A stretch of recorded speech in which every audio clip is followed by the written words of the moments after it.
Despite posting 11 wins in the regular season, the Baltimore Ravens 2020 campaign ended in playoff disappointment once again, as they fell to the Buffalo Bills in the divisional round.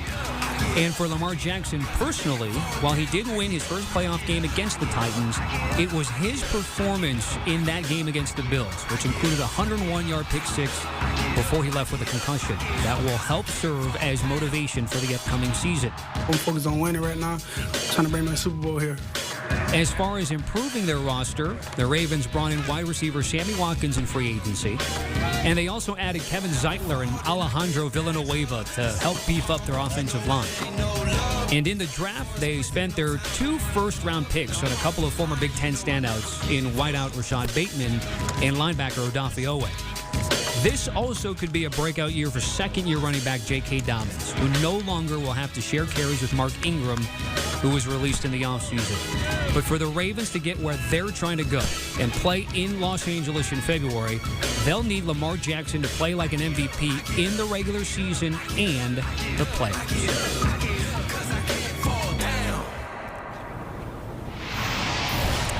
Let's welcome in Evan Washburn, who has now made it to the east side of the country there. Let's talk about Lamar Jackson because, of course, he was late, to start Ravens training camp because of COVID.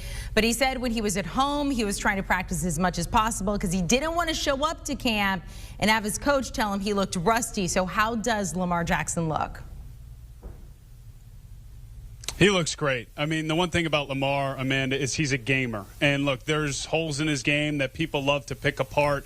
But when he needs to make a play or this team and this offense needs him to make a play, he often does that. So obviously not a full padded practice out here today. So the observations and evaluations are limited. But from what I could see, Lamar looked like Lamar and primed and ready for another very productive season.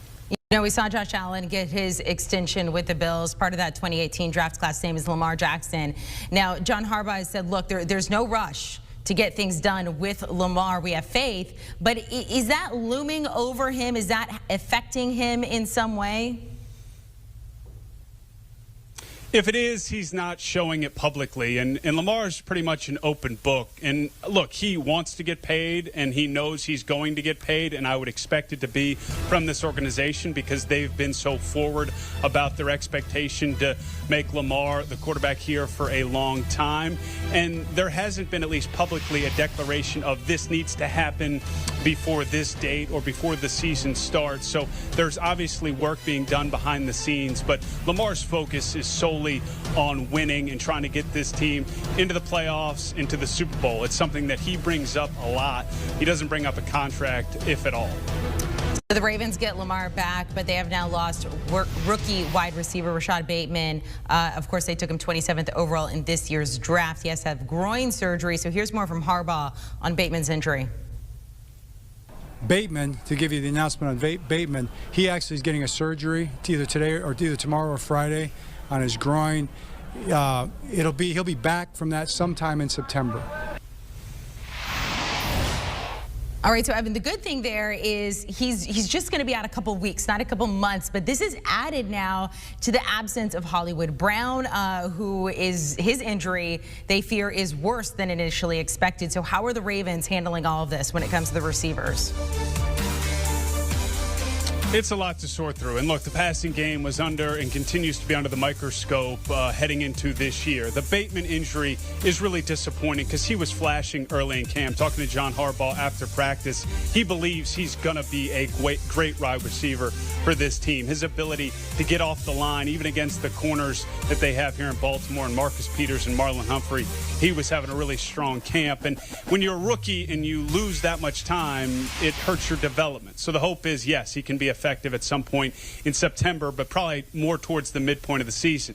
As for Marquise Hollywood Brown, well, yes, it's worse than initially considered. It's still an injury that they feel like he will be able to get over and be back some point in the preseason. Their hope is, and then if not, definitely for week one. And you also should mention Miles Boykin, who hasn't been uber productive as a wide receiver, but he's part of the depth there. It's been tested. The positive sign is, up to this point, Sammy Watkins, who has a long injury history, has been really effective early in camp, and most importantly, has stayed healthy. Evan, I need an update on this offensive line because they traded away Orlando Brown this offseason. Today, I believe they have 4, correct me if I'm wrong, 4 projected starters on the O-line are out today. What's going on here? Well, every offensive lineman here has their own story. You've got Kevin Zeitler, who's got the foot. They brought him over in free agency. He was actually working out on one of the side fields, so a positive sign.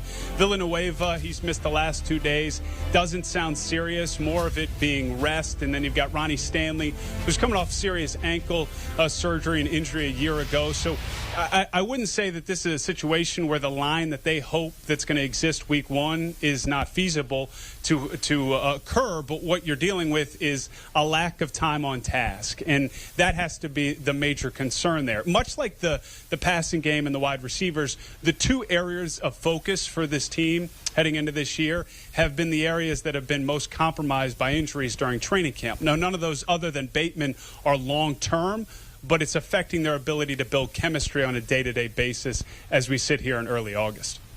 Evan, the Ravens defense, they lost Yannick Ngakoue, Matt Judon in free agency. I sent you a message. You said, Evan, how are you feeling about the Ravens defense? You said, I am feeling very good about it. Expand on that. Well, they have continuity, and then in areas where maybe you could point to vulnerability, Matthew Judon being signed by the New England Patriots, he was their top pass rusher a year ago. They had depth in Houston and Oweh in the draft. And this defensive line, they call them the Monstars from Space Jam. That's Space Jam 1, the better one, by the way. They've been really the anchor for this defense. And then on the back end, you've got the personality and the swagger of Marcus Peters, Marlon Humphrey, Chuck Clark, and Deshaun Elliott. And they get Tavon Young back to play that nickel position.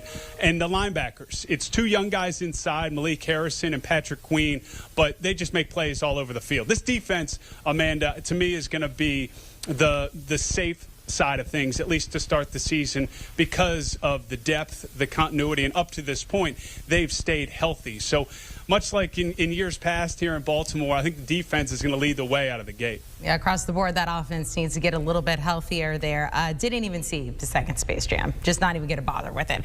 All right, Evan Washburn out there at Ravens training camp. Thanks so much. Do you want a sports network that delivers everything that matters about the game? The highlights, the picks, the instant analysis, no yelling, no fake debates, no politics.